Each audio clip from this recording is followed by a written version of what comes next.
What's going on, y'all? It's the kid Fort Worth Fabian, man. BigBossFabo, man. We're back with a reaction video. Today we're reacting to unsolved mysteries, man. We got 9 most bizarre unsolved mysteries from Origins Explained. This is one of the videos I was supposed to react to last night. So from 5 missing children to a strange global epidemic, here are some of the most bizarre mysteries that still haven't been solved, man. I already said this, I'm all an unsolved mysteries type guy. You'll see a lot of content like this from me, man. So like, comment, subscribe, hit the notification bell, follow me on Instagram, Twitter at Fort Worth Fabian. A lot of these videos I'll be dropping randomly off live stream. But yeah, man, expect more reactions later today for music content. So definitely don't feel like none of that's coming. But yeah, peace, love, prosperity to all. Shout out to everybody that's watching my videos, and let's get into this reaction, man.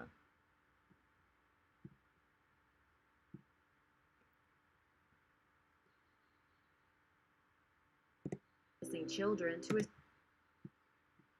Hi, it's Katrina. From 5 missing children to a strange global epidemic, here are 9 of the most bizarre mysteries that still haven't been solved.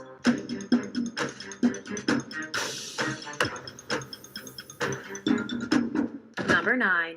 The Solder Children. On what seemed like a normal Christmas Eve in 1945 in Fayetteville, West Virginia, couple George and Jenny Solder and their 9 kids went to bed, eager for Christmas morning. A fire broke out around 1 o'clock a.m., and George, Jenny, and 4 of the kids escaped.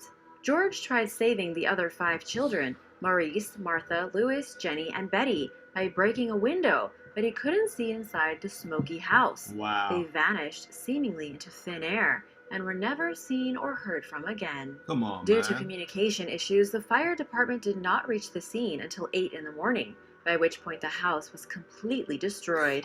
But traces of the fire... Come on, man. It's funny how you always find like the weirdest stories like this. They'll have the weirdest context to them. The fire department didn't arrive till 8 in the morning. Come on, bro. What? And they mysteriously vanished into thin air. Like, come on, bro. Like, the details and facts of some of these stories be so off, it just don't make sense that you feel like it's conspiracy. How does the fire department not come till the next morning? That'll make no sense. 5 missing kids' remains were never found, and they were presumed dead, based on the theory that the blaze completely cremated their remains. Still, with no signs of remains whatsoever, George and Jenny began to wonder if their children had somehow escaped the fire, and if so, what had happened to them. The fire itself, which was attributed to faulty wiring, also raised questions, since the wiring had recently been installed and inspected, and was in perfect working order as far as the couple knew. In the months leading up to the fire, numerous strange people had appeared at and near the Solders' home, including an angry insurance salesman who said that the house was going to go up in smoke, and a stranger looking for work who pointed at the boxes containing the wiring and said that they were going to catch fire someday. After the tragic incident, Jenny began her own investigation and learned that it was highly unlikely that the fire had burned her children's bodies to the point of leaving no bones behind. Even more curiously, people claimed to see the missing children after the fire, including a waitress who served them breakfast before they rode off in a car with Florida license plates. Witnesses said that the kids were accompanied by adult men who would not let the children interact with anyone while out in public. The Solders spent years trying to convince the authorities to reopen the case, believing that their children had been kidnapped, but they adamantly refused, leaving the couple on their own to investigate leads. Time and time again, their search turned up fruitless. George and Jenny Solder died without ever learning what happened to their 5 vanished children, but with the certainty that they did not die in the Christmas Eve house fire. Chloe and her therapist live in the same city. Riley and her therapist do not, and that's okay. At Sonder Fire. Number 8. So basically, they had jump ship. They chose that opportunity to escape, but essentially, it sounds like it was arson, you know? Cryptic cop killer. On September 7th, 1959, Officer Douglas Eugene Cantrell of the Davis, California Police Department was killed in the line of duty near a railroad track in a residential part of town. A young couple discovered his slain body in his patrol car, which was still running with its lights on. Officer Cantrell was sitting in the front seat with his legs hanging out the open door, a single bullet through the heart, and his .38 caliber pistol on the ground. After joining the department just a month earlier, The 23-year-old patrolman became the first and only Davis Police Department officer ever killed on the job, a distinction he holds to this day. Both suicide and accidental causes were ruled out, but investigators failed to procure any witness accounts of the incident or any suspicious activity in the area. Nobody was ever charged in Officer Cantrell's death, despite several suspects being questioned and given polygraphs. One individual who spoke with detectives changed the story of his whereabouts on the night of the murder, making him look even more suspicious, but there was no evidence linking him to the crime. Meanwhile, a Louisiana prisoner named Emmett Spencer attempted to implicate his girlfriend, Mary Catherine Hampton, in Officer Cantrell's murder, but he was probably lying, as evidence showed that Hampton was in Florida when the killing occurred. The cold case was still open on its 53rd anniversary in 2012, when Rich Rifkin covered it for the Davis Enterprise and was denied access to the case file. Unfortunately, the murder happened so long ago that anyone with information about the culprit, including the killer themselves, will likely take their secrets to the grave, if they haven't already. Number 7. Dietl Pass Incident. A group of 10 young but experienced cross-country skiers trekked into the Ural Mountains near Yekaterinburg, Russia for what was supposed to be a 3-week trip to Mount Ortorton. What happened to them remains one of the greatest mysteries of all time. They set up camp in a mountain pass, and the leader of the expedition said that he'd telegram his sports club when they returned. Weeks and weeks passed and no sign, so a search party was sent out to find them. They came across a very disturbing scene. What exactly had happened, no one knows, but the rescuers found the tent slashed from the inside, as if the travelers had tried escaping suddenly, with their seemingly abandoned dinner nearby. Outside the tent were a series of footprints made by 8 or 9 people, who were either barefoot, in socks, or wearing one shoe. The footprints led to The people of the native land. Or some type of animal attacked you. It was probably like a bear or something, you know? a nearby tree where they found the remains of 2 people, stripped of their clothes and wearing nothing but underwear. Another 3 were spotted who seemed to have died from the cold, but there were no other injuries. 2 months later, 4 more appeared in a ravine with significant injuries and signs of attack. Come on, Some had been mutilated or had parts missing. Some also had broken ribs, an oddly twisted neck, and a fractured skull. The only survivor was Yura Yudin, an economics scholar who experienced back pain early on in the trip and turned around in the nick of time. The official causes of death were declared to be hypothermia and frostbite. But what had really happened to the group? It was definitely not an animal attack or an avalanche that would take off their clothes and cause all of these bizarre injuries. People demanded answers regarding the suspicious deaths, but nobody was ever implicated, including the suspected military and the local Mansi tribe. Come on, man. In early 2019, the Russian government reopened its investigation into the incident, announcing plans to fly experts to the site where the bodies were discovered for forensic tests, in an attempt to determine exactly what happened. Theories range from weapons testing carried out by the military to an encounter with an angry Yeti, or, for whatever reason, the group turned against each other like some type of Hunger Games. It's very hard to say for sure until perhaps some documents become declassified. If anybody knows it's the only survivor, how would y'all not even, question him further? He's probably not leading on to giving up as much information that he actually knows or whatever. Come on, man. You the only survivor. Something happened. What are your theories about this incident? What do you think happened to them? Let me know in the comments below. Imagine you could turn this into this. Or this into this. Number 6. Mara Murray's disappearance.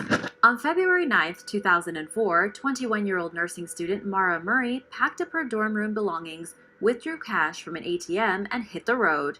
She emailed one of her professors explaining that there was a death in the family, although there wasn't, and that she would be gone for a week. Her 1996 Saturn was found crashed into a tree in Woodsville, New Hampshire. A police officer at the scene wrote that evidence at the scene indicated that the vehicle had been eastbound and had run off the roadway, struck some trees, spun around, and come to rest facing the wrong way in the eastbound lane. No way. Although it was no mystery that Mara's car had crashed, she was nowhere to be found. It was cold outside, and the ground was covered in snow. A local bus driver who witnessed the crash told police that the young lady behind the wheel came out and told him not to report it, that she already had. Not true. An empty wine box in the car and red stains indicated that alcohol played a role in the accident. Perhaps she panicked? The only other clues were a set of MapQuest directions to an apartment complex in Burlington, Vermont, along with a typed letter to her boyfriend about their relationship problems, which she left behind in her dorm room. No trace of Maura was found any further than 100 feet from the crash, leaving authorities with three primary theories. She got a ride, was abducted, or kept walking into the woods and somehow her scent was lost in the snow. Investigative journalist James Renner put forth the idea that Maura had someone pick her up and take her to Canada, where she started a new life. Renner believes that perhaps she was pregnant and ran off to escape her abusive boyfriend. Either way, it is very strange that she would just disappear without even telling her family. She finessed y'all, man. That's what happened. She finessed the system, you know? Bro, there's a lot of people who run off to live new lives that are actually have done it successfully, should I say. You know what I'm saying? There's a lot of people. I don't know how they do it. You gotta have a lot of connections in terms of like getting new IDs, maybe not, you know, or like whatever it is, Social Security. You can kind of get a new Social Security, a name, get a new ID, a new personality, essentially. I don't even know. I don't even know how it works. But you gotta have that hookup in terms of your IDs and stuff like that, passports. You know, I don't know nobody that falsifies IDs. Like, of course you can probably find people that do that, but yeah, man, that's wild though. Maura's family is still searching for answers. Earlier this year, they launched a new website in her honor, MauraMurrayMissing.org. Number 5. The Havana Embassy Mystery. In late 2016, CIA agents posing as American diplomats in Havana, Cuba, experienced an array of bizarre symptoms, including loud, mechanical sounds akin to chirping crickets. The individuals were ultimately treated for hearing loss, nausea, headaches, and other concussion-like symptoms. FBI agents found no evidence of what happened. Meanwhile, theories of a long-range acoustic weapon prevailed. The so-called official conclusion was that those claiming to experience symptoms suffered from a condition called mass sociogenic illness, which is another term for mass hysteria.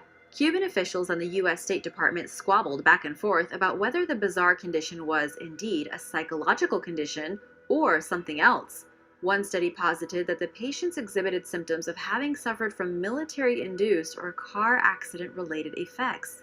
It's like a concussion without a concussion, wrote co-author Randall Swanson. Since there was never any proof of any type of sound weapon or anything like that, the incident was used as an excuse to scale back on former President Barack Obama's moves to lessen tensions and open up diplomatic relations between the U.S. and Cuba. I don't want to hear about politics, but no agency has conclusively determined who or what was behind this strange incident, leaving the rest of the country and the world to wonder what caused at least 22 individuals to be diagnosed with the bizarre symptoms. What happened to the American diplomats in Cuba? Nobody knows. Number 4. Sleeping sickness epidemic. Starting in the winter of 1916 to 1917, a strange neurological sickness called encephalitis lethargica began spreading across Europe and eventually elsewhere. It's estimated that over 1 million people were afflicted with the condition during this unexplainable period, which lasted into the 1930s. It's believed that the sleeping sickness started in Romania and spread throughout the continent, moving especially efficiently via traveling soldiers.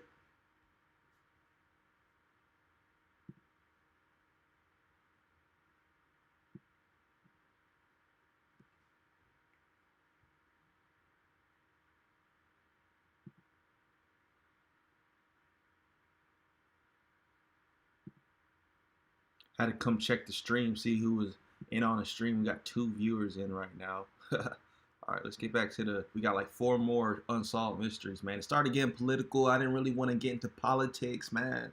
I don't like political stuff, man.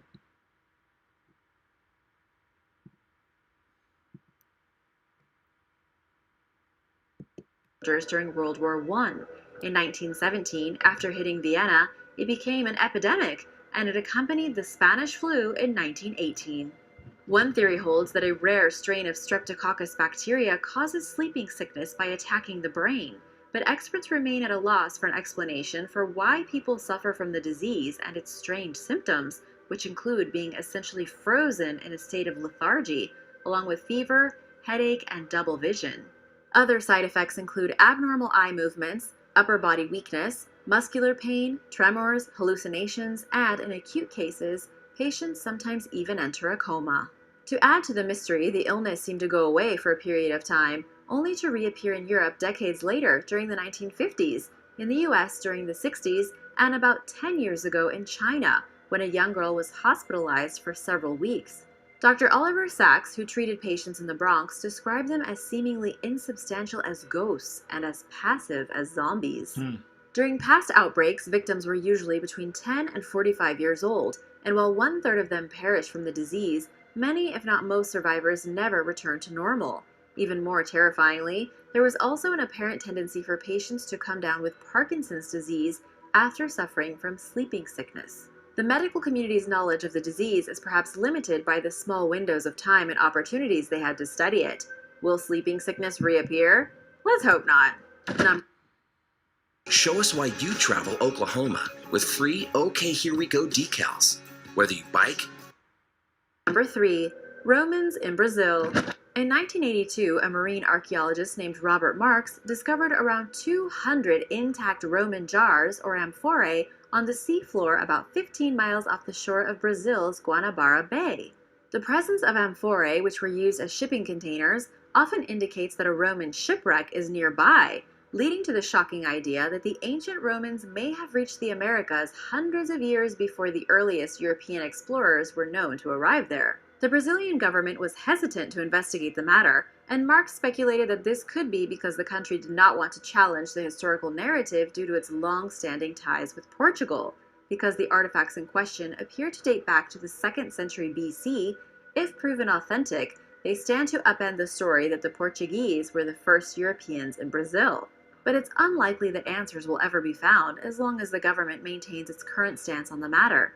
A year after Marx found the jars, further exploration of the area was banned, supposedly to deter looters, and the policy remains in effect to this day. Number 2. The Pollock Sisters. In 1957, sisters Joanna and Jacqueline Pollock tragically died when they were hit by a car in the small English town of Hexham. A year after the accident, their devastated parents went on to have twin girls, named Gillian and Jennifer. John, the twins' father, had predicted that Joanna and Jacqueline would be reborn through the new children, and at first, his wife Florence was skeptical of this idea. From the beginning of their lives, however, the twins showed distinct signs of John's prediction being true. For example, there was a white line across Jennifer's forehead in the same exact spot where Jacqueline had a scar, and Jennifer also had the same birthmark as her deceased sister. As the girls grew, they resembled their older sisters more and more in both their looks and mannerisms. It's easy to chalk these similarities up to a case of grieving parents desperately looking for signs of the children they lost somehow still being there. But some of the twins' abilities cannot be explained rationally. Bro, you hear a lot of stories like this, like reborn and people coming back and people like, I don't know what that is, or if like, but to say that, it's like, I feel like you can always find senses or like similarities or traits or like maybe personality traits from from family members that haven't met. That's weird. You know what I'm saying? But there's always weird stuff like that goes on. I don't know how to I can't explain that, but I feel like it exists because you hear a lot of stories like that, Including one incident where they visited the town where the deadly crash had occurred and were able to identify landmarks that their older sisters had been familiar with, even though the family had moved away when they were babies. Gillian and Jennifer also identified and correctly named dolls and other toys that had belonged to Joanna and Jacqueline. Perhaps the most disturbing sign of reincarnation that the twins experienced were the nightmares of car crashes that plagued them and their complete fear of idling cars. After the girls turned 5 years old, this and other occurrences that had made their parents believe that they were their older sisters reborn became less frequent. The twins went on to live normal lives, leaving the world to wonder if they were truly a case of reincarnation, or if lots of little coincidences added up to paint this picture for their mourning parents. Search engine See, that's what I'm saying. advertising is a complex discipline, especially when it comes to keyword It could have just been like, you know, their essence was with them, not like, you know, they was them in a different body. Number 1. A vanished family. When the swimming pool belonging to the Salomons, a Northridge, California family of 4, overflowed and spilled into the neighbor's yard in 1982, nearby residents realized that the home's occupants had vanished. They alerted the police, who found blood spatter and a cutaway piece of carpet in the bedroom of 14-year-old daughter Michelle, indicating the teen had met foul play. But DNA analysis was not readily available like it is now, and with no obvious signs of what happened to the Salomons, the authorities classified their disappearance as a missing persons case. Documents and personal effects belonging to some of the family members subsequently turned up in strange places, including a freeway 15 miles from their home. Over the next decade, numerous theories turned up, including allegations that missing husband and father Sol Salomon was involved in the Israeli mafia or some other criminal activity that ended in fatal violence. But actual evidence pointing to what happened to the family remained scarce. The night before anyone realized the Salomons were missing, Sol supposedly attended a car auction and ate at a restaurant with a business partner, whose story was fraught with inconsistencies and red flags, including the fact that the diner they supposedly visited was actually closed that night. The business partner was arrested, but there wasn't enough evidence for a conviction, and he walked free, with his guilt remaining doubtful to this day. Investigators failed to procure solid enough evidence to nab any other suspects in the case, which remains unsolved to this day. Thanks for watching. They kind of gave too much detail in these, man. I need to know all that information. It was just too heavily detailed. Like, but let me know y'all's thoughts on that in the comment section below. 20 minutes, man. We've been streaming for 21 minutes to be exact. 2 viewers. Hit the thumbs up, hit the like if you popped in, man. Peace, love, prosperity to all. That was just a quick reaction. I wanted to drop a video I was supposed to watch last night, didn't get to. Music reactions they'll be dropping all day today. You know, I'll be posting a lot more, and I'm actually gonna be uploading edited videos. So like, fret not. Sound quality will return. Haha. Catch you guys in the next.